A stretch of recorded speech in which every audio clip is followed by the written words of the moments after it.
suggest for young and old people to do when they're feeling stressed and when they're feeling depressed and anxious, with everything going on? What do you suggest is the best way to cope with it, and what do you do in that situation when you feel like there's no way out? Well, I would begin by saying one thing for sure. The wise have always said, man, know thyself. When people don't know who they are or whatever, they feel like they have to compete. They feel like they have to do what everyone is doing. But when you are grounded in your own self, then you're well established within yourself, then you don't feel pressure from people. You must understand you came into this world by yourself, and you will leave this planet by yourself. So instead of trying to be like the Joneses, just find what works for you. Find your tribe, find the things that work for you, and love those things harder. You must begin to look at the things that are giving you joy, the things that are making you stress or whatever, and then you begin to separate the things that are making you less stressed. You want to do more of that. Don't get caught up in what people are saying, what every other person. You must understand this life is yours to live to the fullest. If you're not living it, then you're going to feel empty.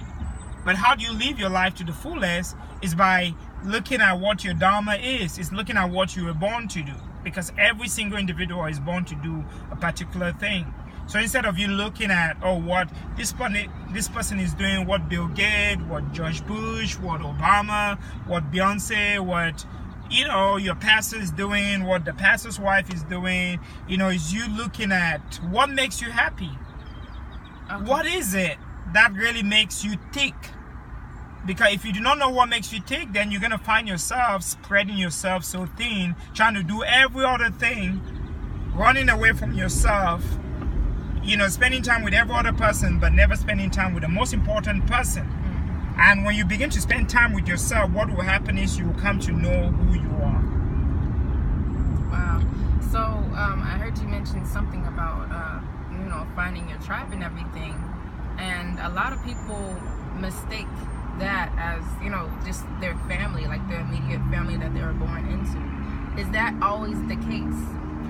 Well, from my, knowledge, from my accumulation of knowledge and, understanding a lot of things on my spiritual journey, I've come to realize that sometimes you can be born into a family, but you might not be of it.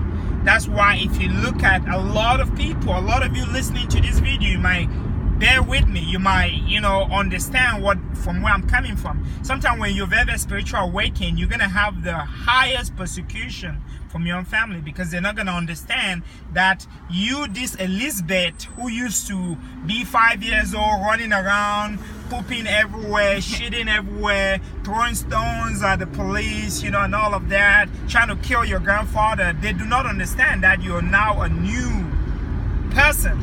Sometimes they don't realize it. Even me, they don't even realize, because the person I used to be, I'm no longer. That guy who used to go to church, do all these things or whatever, trying to find my identity. I'm no longer that person. I know who I am. I don't have to run, I don't have to run over to anyone or to any place to tell me who I am. Not even my mom, not even my dad, not even my own family. They can't tell me who I am. I have come to realize who I am. And who I am, it's good enough for me. It's not what other people are saying. It's not what other people, recommend or whatever. It's not what my doctor thinks I should be or whatever. All of that, at some point you have to be like, what? Fuck it all. I gotta live my life for me, because me is who is most important. Me is whom. Me is the shit. Me is the best. You have to appreciate yourself. You have to embrace yourself for who you are, instead of having all this peer pressure and living life so small and trying to live it to everyone's term. So that is why I always tell people, like, hey man, sometimes you will find those friends or those people that will treat you even better than your own family, who will understand from where you're coming from. Especially some of us who grew up in church or whatever, like if you say, I'm no longer a Christian, they begin to look at you as though, oh my God, you're a devil worshiper, you become this, you become that or whatever, because they don't understand you know, only until they're able to break free. They don't even understand that they're living a very, very small life, that they're living in a life full of lies.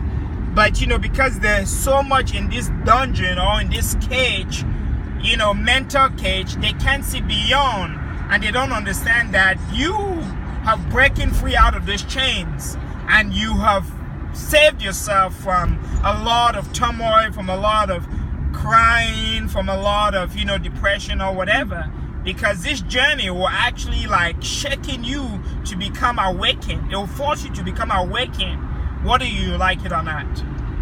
Wow, well said. Anything else? No. Well, thank you.